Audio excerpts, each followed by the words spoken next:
Привет, друзья. Hello, friends. It's me, Catherine Ivers Norton, the author of The Stain, for our 11th Facebook jail session.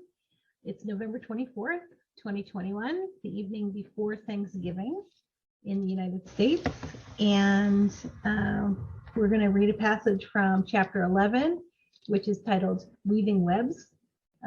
Sadly, Cassandra and Sergey are on the rocks. Things have come to a head, and let's have Cassandra fill us in on what's happening. Why is everyone so worried about me? I demanded. They seem to know something I don't know. What are you not telling me? Sergey's face fell, and he sat down heavily in his chair. No, Sandra, there are some things I cannot discuss with you, he spoke softly, his words stained with defeat. His eyes were tearing. I watched him stand and slowly walk out of the room, shoulders slumped. I knew he would spend the night on the couch in the library. He was shutting me out, but that was fine. I needed space from him too. Making love while angry would not fix this. I paced the floor, my mind moving 1,000,000 miles per minute, going over all that had happened from each person's perspective and their possible motivations until I was exhausted. I kept coming back to the same conclusion. Slava might have ulterior motives, but no one drives 80 miles in a blinding snowstorm to check on someone unless they care. He needed to see me with his own eyes to know I was all right. Lena was also concerned about my safety. She did not like my husband, even though he had never done anything to her. Sergey seemed to be hiding something from me that everyone else knew. I needed more information. I slid past the library without being seen. Sergey was facing the other way, the lighting dimmed, as he listened to Haydn's string quartets. I sought out Ilya. He'd been lifting weights in his room and was breathless and sweaty. I asked him for a cigarette and pushed a stack of US 20s into his hand to buy more. I had no idea how much cigarettes cost in Russia, but I figured that would cover it for a while. Then I stepped into the garage to commit my crime against Sergey's future children. I inhaled deeply and held the smoke, hoping it would calm me. My nerves were still on edge, and now I was dizzy and nauseous too. A few minutes later, Ilya joined me, his large brown eyes brimming with concern. We spoke in halting Russian. I learned he had family near Moscow, but no girlfriend. He came to work for Sergey after leaving the army. He was a quiet person, answering my questions politely, but not offering much conversation in return. That was okay. I didn't understand most of what he said anyway. Not knowing what else to say, I just smiled and accepted a second cigarette from him. Sure, why not? I slipped quietly back into the house to retrieve a bottle of wine and 2 glasses. I needed a friend, and I was far too tense to sleep tonight. After a while, the garage was full of smoke, the wine was gone, and I finally felt a little more relaxed. It was time to say goodnight. As I turned to leave, Ilya touched my arm. I turned to face him and found myself gazing into his deep brown eyes. He kissed me gently on the lips and placed his hand on my shoulder reassuringly. He pulled back to search my face, obviously worried he'd offended me. I smiled at the unexpected affection and nodded. I turned to leave. Cassie, Ilya spoke. Da, Ilya? I replied. Please, call me Ilyusha, he requested. A light brightened within me.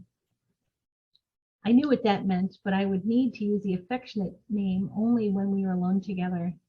I was fond of him too. Ilyusha, I pronounced.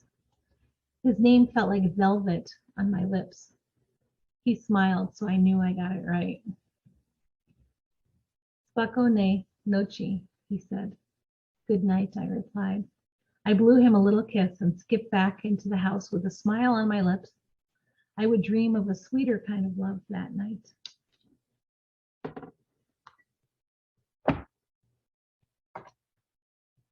All right, what do you think about this development? Clearly, Ilya and Cassandra are a little bit more than friends at this point, right?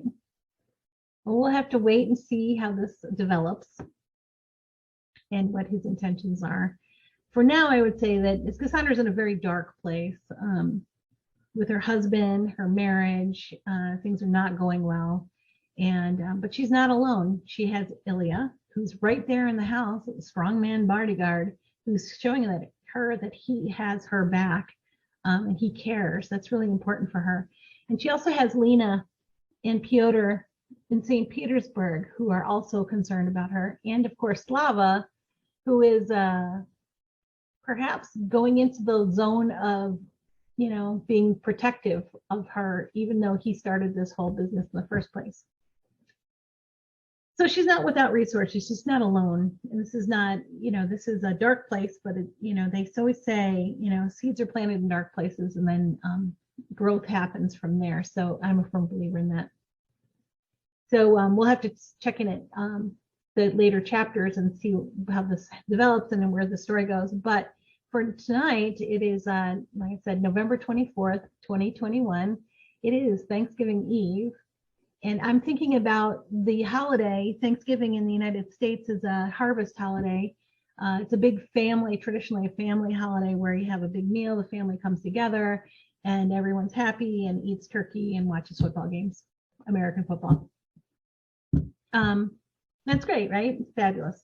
Except not everybody has a great family, or people have missing family members or people that they've lost or other kinds of family pain. There's all sorts of kinds of family pain. So I'm just thinking about that tonight, like for those of us that have family members that we're close to and are supportive, yay, that's great, be grateful. For everyone else that struggles with holidays, especially family holidays, I just want to send out healing and peace for those folks, and maybe they can find some healing and peace in their family and bring that back to heart. So, or find a way just to accept and to live with that, disappointment or whatever it is that they're feeling. So that's it. I hope you have a lovely evening and a peaceful rest tonight. I thank you from the bottom of my heart for your support, for watching these videos and giving me feedback.